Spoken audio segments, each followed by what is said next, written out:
It was definitely a pretty kind of uncomfortable situation to find yourself in. Yeah, it was really funny. I mean, there wasn't any. There weren't that many kind of Freudian giggles. You know, we knew we were there. We had a job. There was a story to tell. There were objectives and goals within those little scenes, little stories to tell. So it wasn't like the director didn't say, "Okay, roll the camera. Okay, guys, have fun with it." You know, I guess I now do have a certain responsibility to kind of represent the film and now this form of love. Yeah. You know, I'm not afraid to kind of voice my opinions and how disappointed I can be sometimes over, I guess, the level of immaturity shown by people who kind of just in general go out of their way to voice their disgust or like protest with anger towards how two people choose to love each other. It just kind of baffles me. I think it's a waste of energy, and I think I don't know, there's a lot of people out there who have a lot of time on their hands and kind of, you know, need to take up a hobby or something. I don't know, I tend to disagree. I think it's had a really positive effect and a positive response. You know, there's one cinema in Utah that banned it, but that's just one cinema in Utah. The rest of Salt Lake City was sold out, and all the red states have actually been seeing the film. Oh no, I mean I haven't, but yeah, I mean it's just as funny as it just sounded then, you know. Not your accent. But No, thanks. Sorry, I know just the level in which my life has changed since being in Ship to Shore. The profound changes, you know, from being snowy balls. It's a story of forbidden love. You know, it's somewhat Shakespearean. I mean, I remember when I first read the script, I put it down and I had a lump in my throat. It really affected me. And I was also I was excited to have the possibility of making this purely because it was it felt like it was a story that had never been put to screen. It felt like a story that had never been told. And for me, my character's story, at least, let me answer that question. And he's a character of potential. It's all about what he doesn't allow himself in life. And for me, it was, and my character, it was basically figuring out why he had this inability to love and to express. And so my investigation into him was basically what I came out of the investigation with was the fact that he was, battling himself, battling his genetic structure, battling the generations before him, his father and his father's father, and their opinions and their fears. Ultimately, were so deeply embedded into the soul of this man that it restricted him from ever expressing. And in the script, in the short story, and ultimately in the film, Ines Del Mar had very few words to express all of this, and so a big part of my job was to physicalize these battles. There are two sections to Ang's directing, I found, certainly on this film, and there's the pre-production side of Ang, which was the information was incredibly thorough, and it was more personal, like his direction, like he took us aside individually and gave us an insight to his observations and his personal objectives to the film and the story and our characters. And what did he say? Oh well, it was always. Whenever Ang does speak, certainly during this time, it was always very few words, and they were always very profound, somewhat poetic little statements that just somehow made complete sense, perfect sense.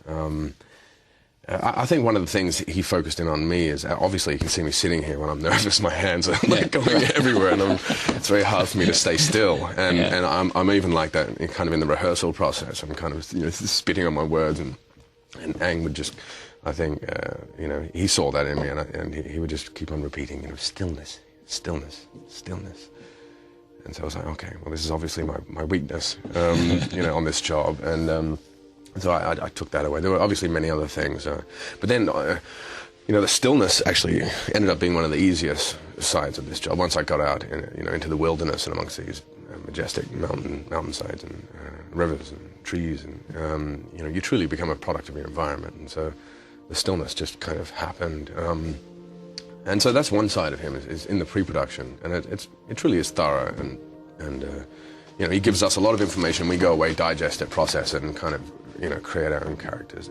And also in that process was the accent. You know, it was a big part of it. Was finding his voice, finding the correct regional accent, and then kind of characterizing the accent. You know, because Innes had such a his inabilities to express. I wanted to kind of you know, I wanted him to be a clenched fist, because any form of expression had to be painful. Clearly, it was a clenched fist throughout that. Yeah, and my mouth, I wanted to be a clenched fist as well, and therefore any words that escaped from within had to kind of fight their way out.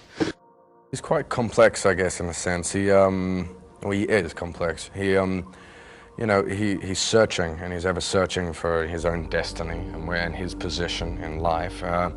You know, he grew up without parents and under the guidance of his mentor, or soon to become mentor, who was a priest, a part of an order called the Carolinians.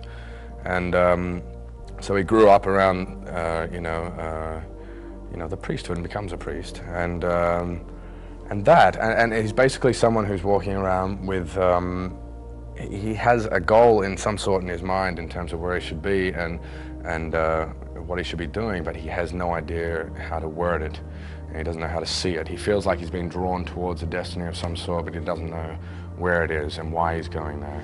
It was tragic, and it was a story of love, but you know, what happens when you don't act upon love and follow your instincts of love. And so that was interesting, the battle you have with love, and which lies in most love stories and most men, most women today. And so it was interesting because he was a priest as well, and he was, you know, and she is a key instrument to delivering him to his destiny in some sort, which he doesn't necessarily know.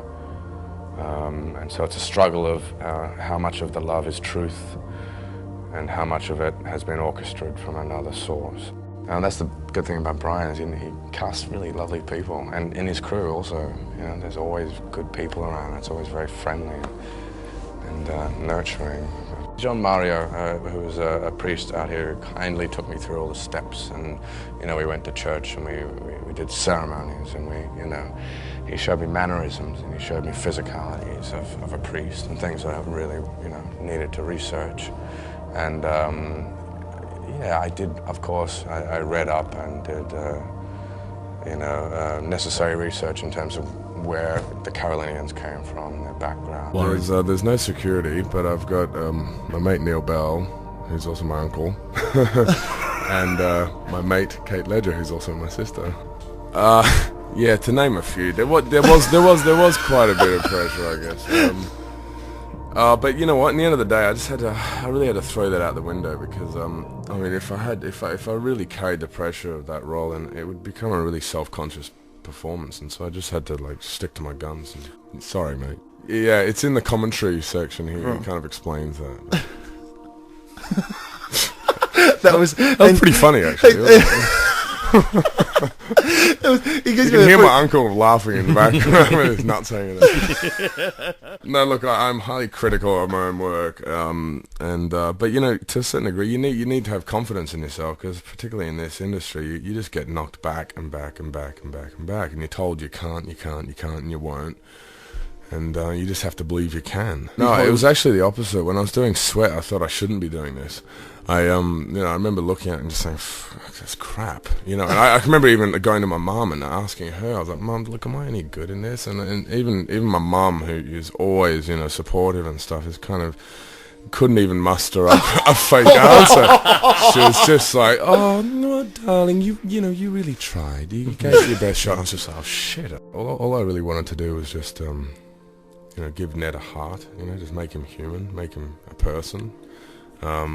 You know, who smiles, who has a range of emotions, and that's it. And I think it worked. I was certainly happy with it. I saw it for the first time really the other night at the premiere in Melbourne. Yes, he does. He does change his stars.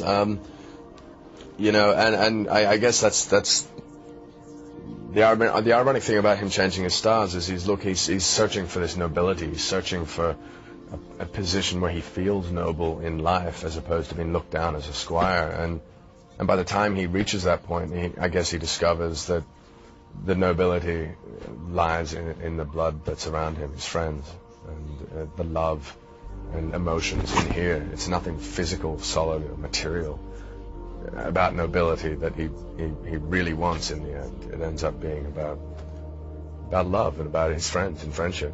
And yeah, so he does change his stars in many ways.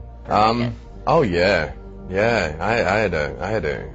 had a couple of like teachers at my school that were just like, stop wasting your time, kid. What are you, you know? And sure, it gives you this like, but I'll show you.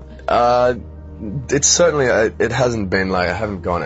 It's not what drives me. It certainly isn't what's motivated me to get out here. You know, I don't have to prove anything to anyone. I never have had to. I never wanted to. I just have fun and I just love what I'm doing. That is the best thing. You have to love what you do. You have to. I loved him. I had a lot of sympathy for him. And you know, he was spoiled.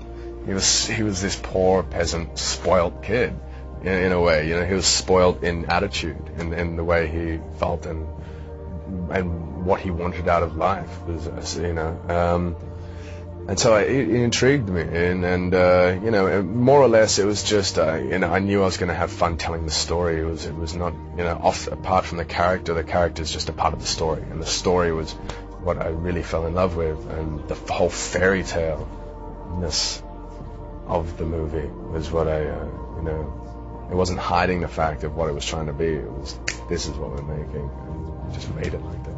Yeah. Well, I mean, the horses, they were rearing up at the end when they'd called action. There was like a couple hundred people behind them going, "Bah!" And plus there's like some strange guy on their back wearing metal, rattling around, kicking them in, wanting the horse to charge at another horse with a big stick of them. So they're like, "What are you doing? I'm not going there." You know? What's going on? So they were constantly dancing around, and you can't blame them. It was like, yeah. And so there was an incident where the horse reared up, and as I kicked him in to charge down across the list, he was a little farther over to the left, and so as he came and tried to come out to the right, my legs are hanging down like this. And at the last minute, somehow, I don't know how, because I'd busted my knee that day and I couldn't walk, it was in a brace, but somehow this leg just kind of came up and over past my ears. And your leg did? Oh yeah, to get out of the way of the post. And the post, the horse just rammed into it and just blistered the wood and scraped the horse's belly a little, and it was close. It was like an inch from taking my leg off, I guess, but we got it on film, so it's kind of funny. That was it, really. That's the only thing that was the only, you know, I just got out of that one. No, well, I didn't when I was making the movie, and I guess, I don't know whether it's pressure, you just feel, it's just kind of surreal right now that, you know, everything that's happening and stuff like that, that's all. I don't feel like you know, it's like, why should I feel pressure? I don't want to, so, you know, I'll forget about this when we go home, and you know, that's what I do best. Well, for one, it's obviously alluring playing Casanova, but this Casanova, I was really free of any kind of restraints or guidelines or rules in order to paint a historically correct picture of Casanova, because this is a fairy tale version of his story. And it's going to be shot in Venice, which would be nice. Wine, the pasta, and the gondolas are very alluring. And that was really it, you know what I mean? It came at the end of, I was working on Brokeback Mountain, and that was very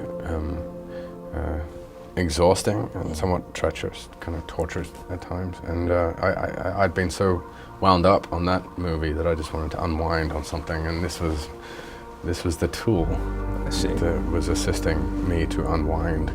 And it worked perfectly. And I had a wonderful cast I was working with, and Sienna and Jeremy and Oliver and Lena and Omid and Charlie and Natalie, and this great director who was such a gentleman and cared for his cast and the story. And so it was just nothing, it was just a purely relaxing environment, and I needed that.